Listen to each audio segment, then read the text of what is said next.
7월 2일 목요일 새벽 예배를 하나님 앞에 올려드리겠습니다. 우리 찬송가 91장 슬픈 마음 있는 사람, 우리 함께 찬양 드리겠습니다.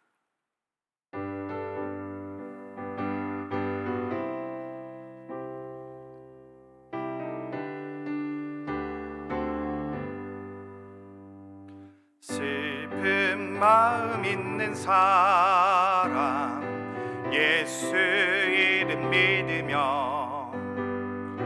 영원토록 변함없는 기쁜 마음 얻으리. 예수의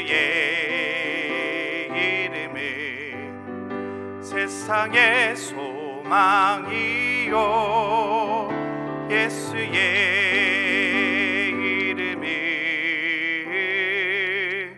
천국의 기쁨일세. 거룩하신 주의 이름 너의 방패 삼으라. 환난 시험 당할 때에 주께 기도드려라. 예수의 이름은 세상의 소망이요, 예수의 이름이 천국의 기쁨일세. 존귀하신 주의 이름 우리 기쁨 내도다. 주의 품에 안길 때에 기뻐 찬송 부르리. 예수의 이름은 세상의 소망이요, 예수의 이름은 천국의 기쁨일세. 우리 갈 길 다 간 후에 앞에 나아가 왕의 왕께 경배하며 멸류관을 드리리. 예수의 이름은 세상의 소망이요, 예수의 이름은 천국의 기쁨일세.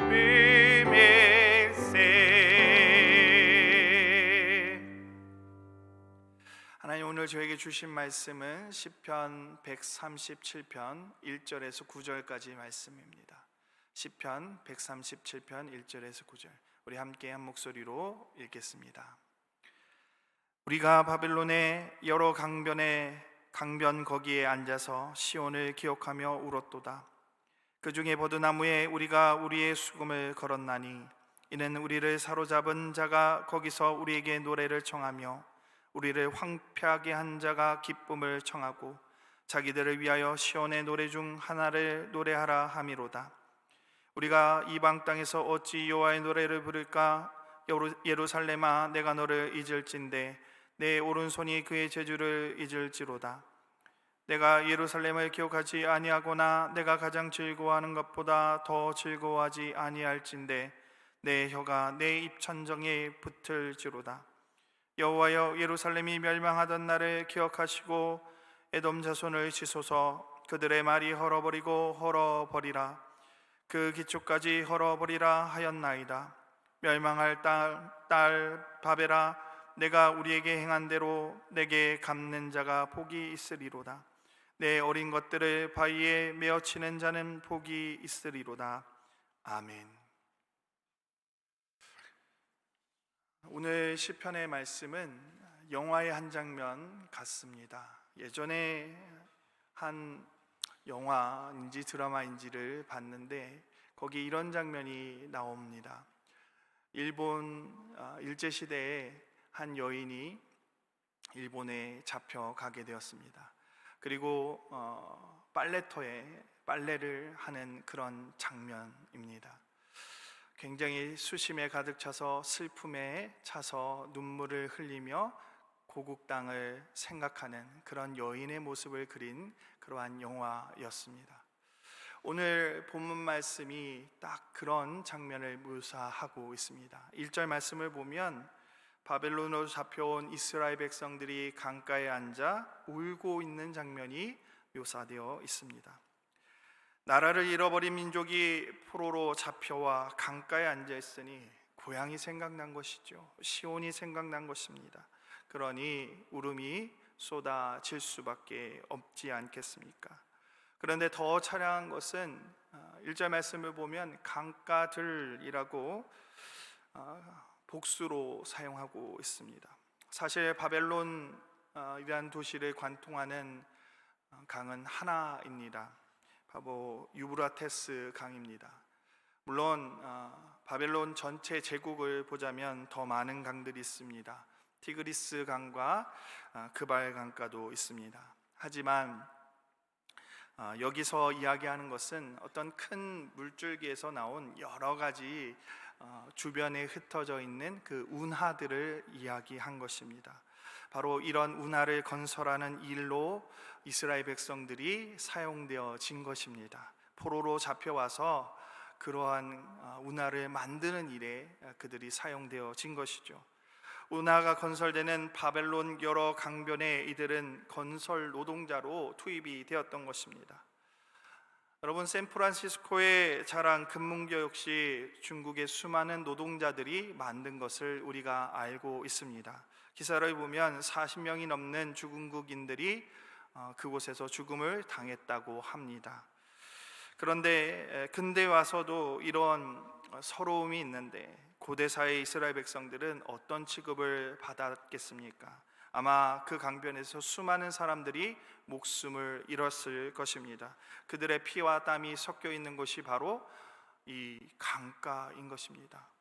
고난의 장소이고 핍박의 장소입니다. 그러니 그곳에서 눈물이 나지 않을 수가 없는 것입니다. 여기서 울었다는 히브리어 삐까 빠끼누라는 단어는 정말 펑펑 우는 것입니다. 방성대곡하다라는 그런 단어입니다. 아마 일본에서 대한해협, 예전에는 현해탄이라고 사용했지만 이것이 일본어 표기이기 때문에 이제는 대한해협이라고 사용합니다. 이 대한해협을 바라보며 얼마나 많은 사람들이 눈물을 흘렸겠습니까? 하지만 이들이 울었던 것은 단순히 고향이 그리워서 울었던 것은 아닙니다. 자신의 삶이 처량해서만 운 것이 아니라는 것이죠. 1절 말씀을 다시 한번 보시기 바랍니다. 그들이 강변에 앉아 무엇을 하며 울었다고 기록하고 있습니까? 바로 시온을 기억하며 그들이 눈물 짓고 있는 것입니다. 시온은 하나님의 성전이 있는 곳입니다. 성전을 생각하며 눈물을 흘리고 있습니다. 왜 성전을 생각하며 눈물을 흘릴까요? 그 단서가 그 다음 구절에 나옵니다. 버드나무는 바벨론과 같은 사막 지형에서는 보기 힘든 나무라고 합니다. 오히려 이스라엘 땅에 더 많이 존재했던 것이 버드나무라고 합니다. 그럼 시인은 왜 존재하지 않는 이 버드나무를 언급했을까요?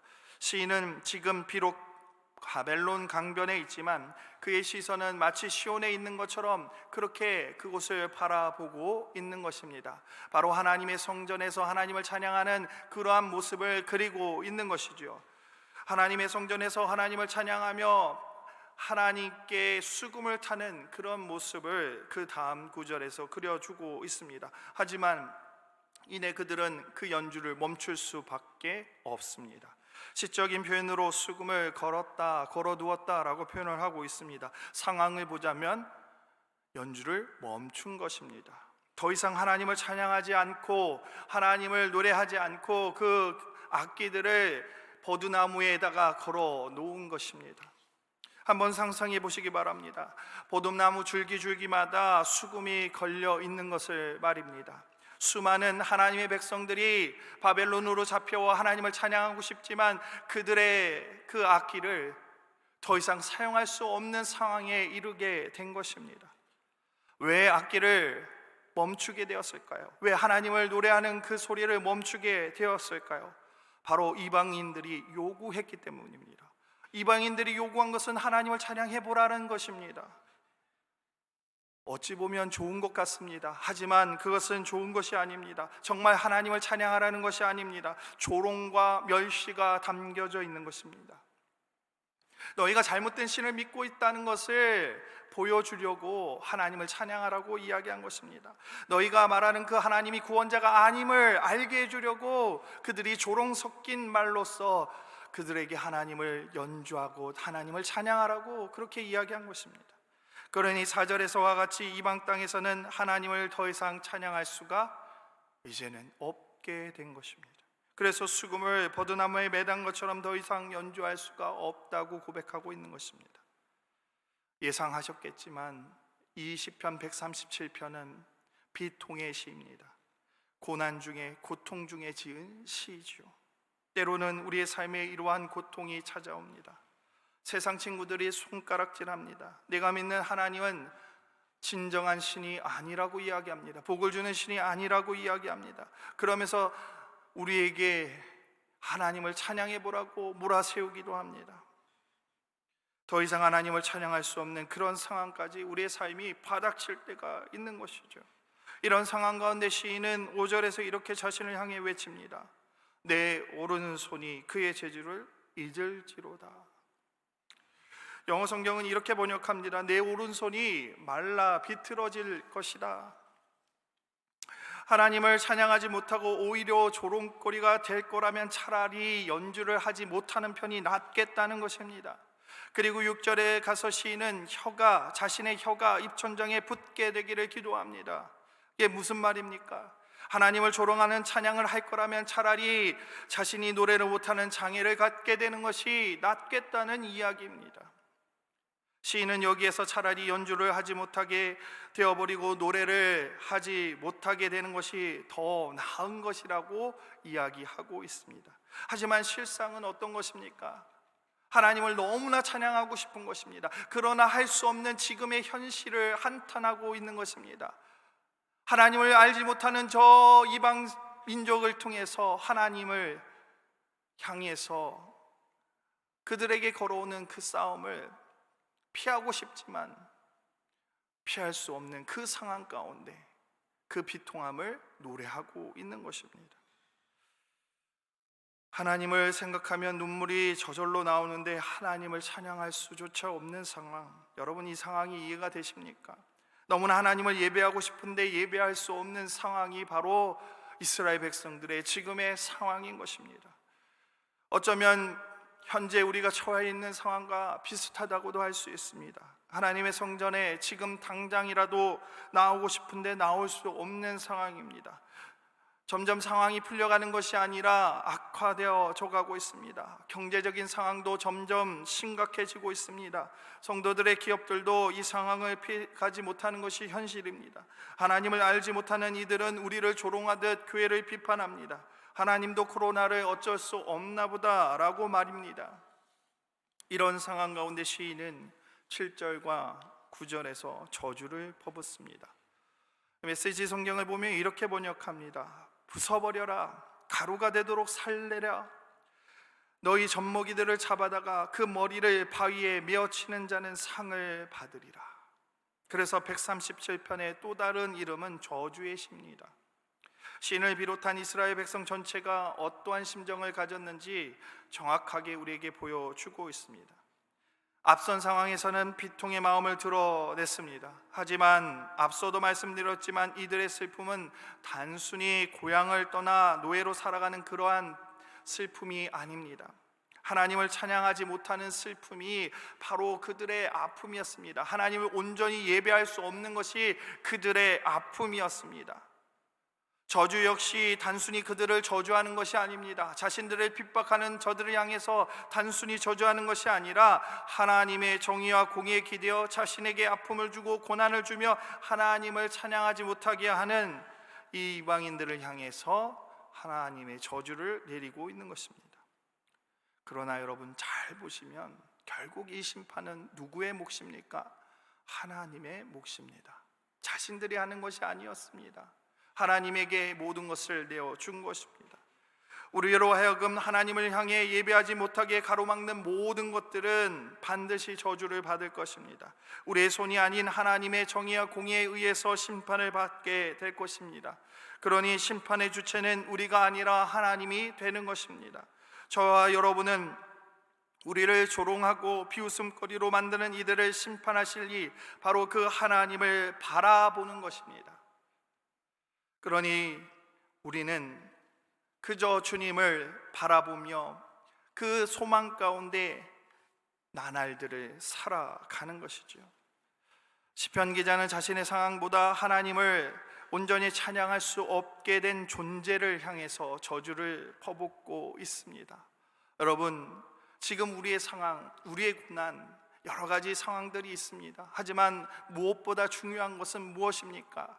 우리가 온전히 하나님을 예배하지 못하는 이 상황, 하나님을 온전히 찬양하지 못하는 이 상황 가운데 우리가 하나님께 매달려야 하는 것입니다. 성도 여러분, 우리의 이러한 상황은 반드시 지나갈 것입니다. 어느 순간이 되면 하나님을 찬양할 수 있는, 마음껏 찬양할 수 있는 그런 순간들이 찾아올 것입니다. 그 사이 우리는 오늘 시편과 같은 이 비통의 시간이 있을 것입니다. 하지만 반드시 그 시간은 지날 것이고 하나님의 손에 의해 반드시 정의와 공의는 실현될 것입니다. 성도의 고난은 반드시 지나갈 것이라고 성경은 기록하고 있습니다. 우리는 그저 주님을 바라보기만 하면 되는 것입니다. 주님께 의지하며 나아가면 되는 것입니다. 주님께 모든 심판을 맡겨두면 되는 것입니다. 이것을 심판하실 분은 오직 하나님이십니다. 어떤 누구도 아닌 하나님께서 공의와 정의를 바로 잡으실 것이라는 사실입니다. 우리는 그분을 바라보면 되는 것입니다. 여러분, 이 상황 가운데, 이 어려움 가운데 정말 하나님만 의지하며 하나님께 소망을 두며 나아갈 수 있기를 간절히 소망합니다. 때로는 비탄의 소리가 우리의 턱까지 차오르기도 하지만 온전히 주님을 바라보며 승리하는 삶을 살게 되기를 간절히 축원합니다. 우리 함께 기도드리시겠습니다. 사랑의 하나님, 감사합니다. 하나님, 우리와 함께 해주시니 너무나 감사합니다. 이 순간에도 우리를 지켜주시니 너무나 감사합니다. 하지만 때때로 우리의 삶의 현장이 너무나 어렵습니다. 너무나 힘이 듭니다. 주님이 아니 계신 것 같을 때도 있습니다. 하지만 주님, 온전히 주님을 붙잡고 이 순간을 견뎌 이길 수 있는 모든 만나의 성도들 되어줄 수 있도록 주님 도와주시옵소서. 우리의 입술에서 때로는 비통의 소리가 날지라도 하나님, 우리의 마음을 붙들어 주시고 하나님, 우리가 원수를 향해 비판하고 비난하는 것이 아니라 하나님의 정의와 공의에 기대어 하나님께서 모든 것을 심판하실 것임을 기억하게 하옵소서. 오직 우리는 하나님께 소망을 두며 살아가게 하옵소서. 너무나 감사합니다. 주님 함께 하실 줄 믿습니다. 예수님의 이름으로 기도드립니다. 아멘.